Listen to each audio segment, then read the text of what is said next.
Isa na po yung pork natin. Nagmamantika na siya. So, first, luya. And, lagyan natin yung bawang. Bawang naman. Hirap talaga mag-vlog pag mag-isa lang. Walang assistant. Ayan, ganyan-ganyan lang. Bawang. Hintayin natin na lumabas yung aroma niya. Ayan, mabango na. Yes, lagay natin yung kamatis, saka sibuyas, mga boss.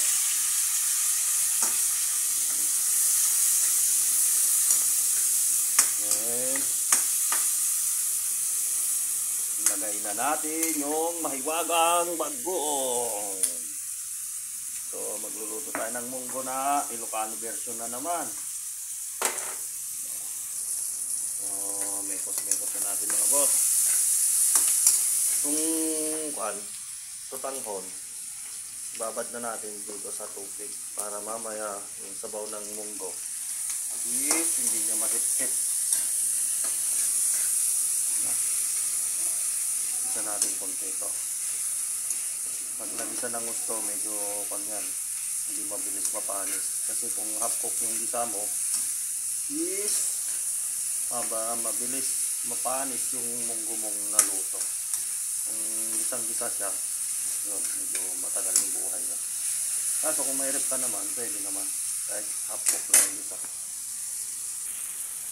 Then, ilagay na natin yung mahiwagang bagoong. Kunti lang. Tama na. So, gisa-gisa natin yan mga 3 minutes para mawala yung medyo lansa ng bagoong. Ganyan lang po ako magluto ng munggo. Munggong Ilocano.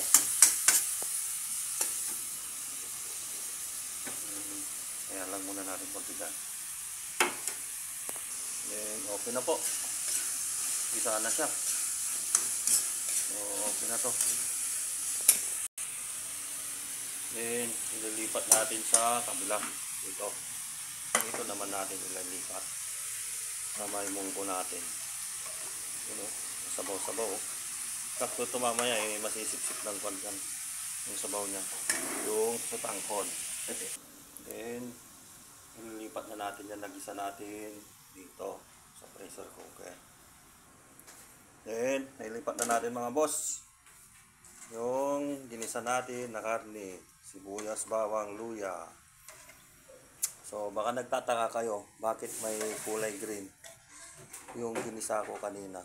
Hanapin natin.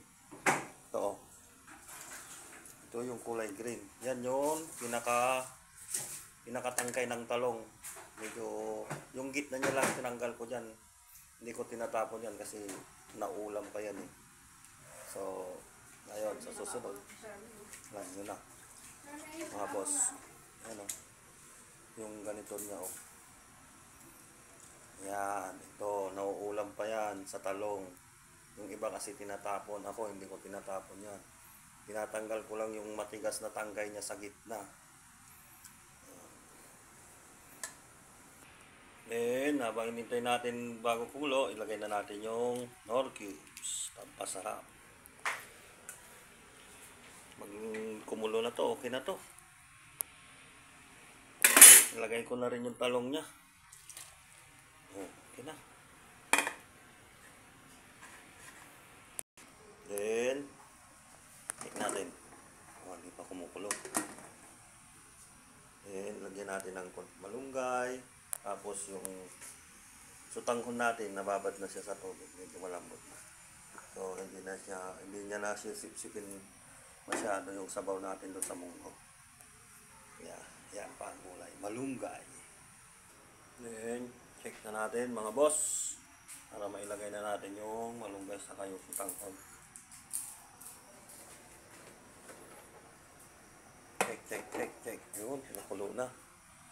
Wow. Kulo na.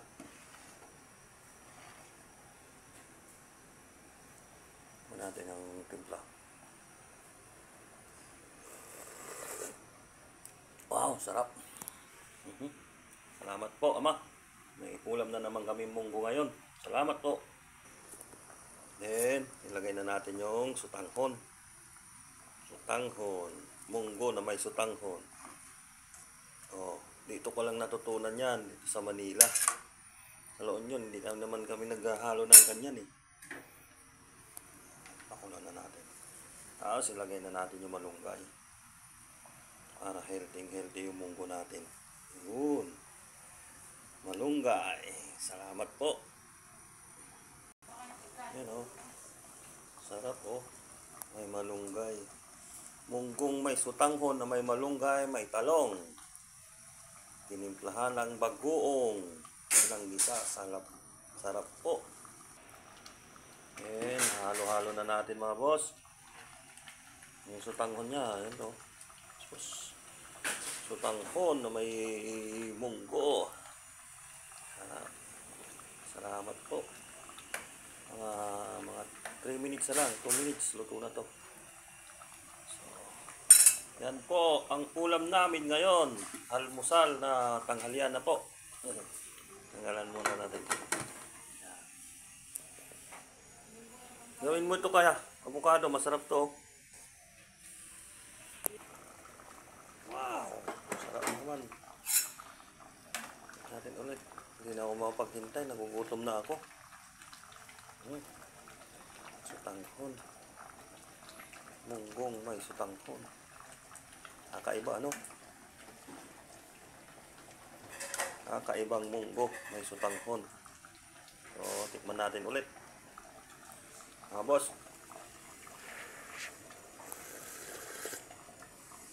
Wow, sarap. Kain po. Kain po mga boss. Mga idol, kain na tayo. Munggo. Salamat po.